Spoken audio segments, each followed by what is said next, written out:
Hi everyone. Listen, I hope you've got your brains warmed up and your thinking caps on this morning, because today's mystery is a real big one. Okay, it's a real head scratcher.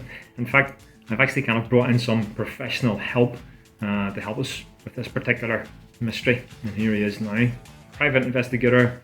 Yes, it's Sudi.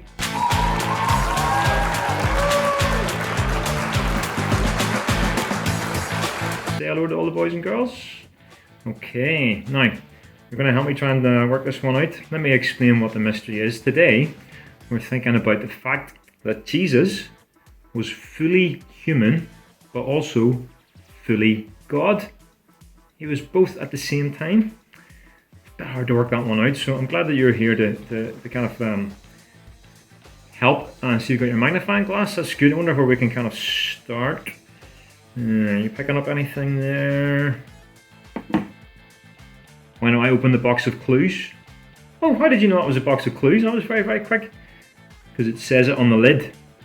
Ah, yeah, I guess I should have probably realised that. Yes, okay, we've got a box of clues here. Okay, this is good, this is good. Let me have a wee look inside. Right, I think what we have here are some objects which tell us something about Jesus' life, which either reminds us that he was fully human, or reminds us that he was fully God. So let me show you some objects and see if you can work out which one's which. Okay, so we start with this one. Okay, what have we got here? I think that is now some sort of school book. I wonder why that's in the box. Well, do you know what? When Jesus was on earth, he had to go to school, just like many of you. He had to learn to read and write. Maybe learn his ABCs. He had to learn to count and add up. Maybe he had to learn some history, some Old Testament scriptures. In other words, Jesus had a human mind, and he had to go to school to learn, just like we did.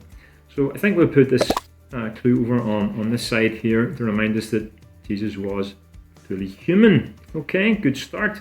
Right, what else have we got in here? Can I help you to get this one out? What have we got here? A toy boat. Interesting. What's that? Is that the one I play with in the bath? No, don't be silly. This is the one I play with in the bath. Mine's red and yours is blue, remember? Okay. Wonder what a story about a boat that you know. There's quite a few stories involving boats in the Bible, but the one I'm thinking of is when the disciples were on the boat with Jesus. It was getting quite rough. When the waves were crashing over the side of the boat, and the wind was howling, and the disciples were really afraid because they thought they were going to die. Until Jesus came out onto the deck of the boat and said, "Be still." And the waves instantly dropped and the wind stopped. And what does that tell us? Well, that tells us that Jesus was the creator God who was actually being obeyed by the wind and the waves. So I think we'll put our boat over in this pile to remind us that Jesus was fully God. Okay, so we've got one of each so far. Right, here's one I think you will like. This is one of your favourites, isn't it? Oh, let me give you a little hand there. What have we got there? Can you see that? Yeah! A jar of honey. Yeah, that is the one that you like, isn't it? Okay, I'll let you hold it. There you go. Do you know what? It tells us in the Bible that Jesus got hungry. At other times it tells us that Jesus was thirsty. Jesus got tired and needed to have a rest and a sleep. In other words, as well as a human mind, Jesus had a human body, just like me and you. And he needed to do all the things that we do every day to look after our bodies. I think we'll put that in this pile over here. Oh, what's that? All this talk is making you hungry. You need to go and make a sandwich. Okay, I'll tell you what, you take the honey, just one now because don't forget Sunday dinner's coming up. But you take that, okay, say bye-bye in the meantime. Right, thank you very much for your help. There he goes, okay. Thanks for your help, Sudi, that's great.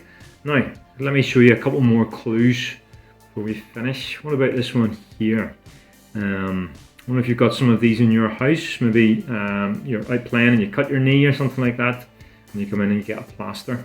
Well, Jesus met lots of people who were sick. Not only sick, but sometimes blind and deaf and paralysed. Jesus didn't just give them a sticky plaster. He was able to make blind people see, lame people walk. In fact, we even read that Jesus raised people from the dead. And all those are ways in which we're reminded that Jesus was fully God and was able to show his power in that way. So I think we'll put that over on this side. Let me show you a couple more. As well as having a human mind and body, Jesus also had human feelings and emotions, same as us. Often he was joyful, but sometimes he was sad, sometimes he was anxious, sometimes he was scared, sometimes he was even angry. So Jesus was fully human in mind, body, and in feelings and emotions. Now let me show you the most significant clue of all. Because while Jesus was like us in all those ways, there was one very important way in which Jesus was not the same as me and you. And that's because Jesus was without sin. He lived a sinless life of perfect obedience to his heavenly Father. And when he died on the cross, he was the perfect sacrifice to make up for the sins that you and I have done. And of course, we know that the story didn't end there. A few weeks back, we were thinking about the first Easter.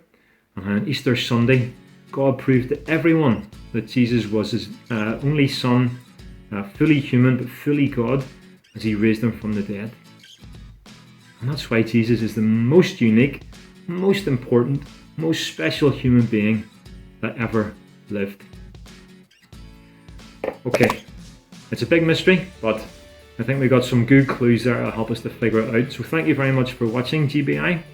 Don't forget to come back next week for another mystery. Until then, take care and have a good week.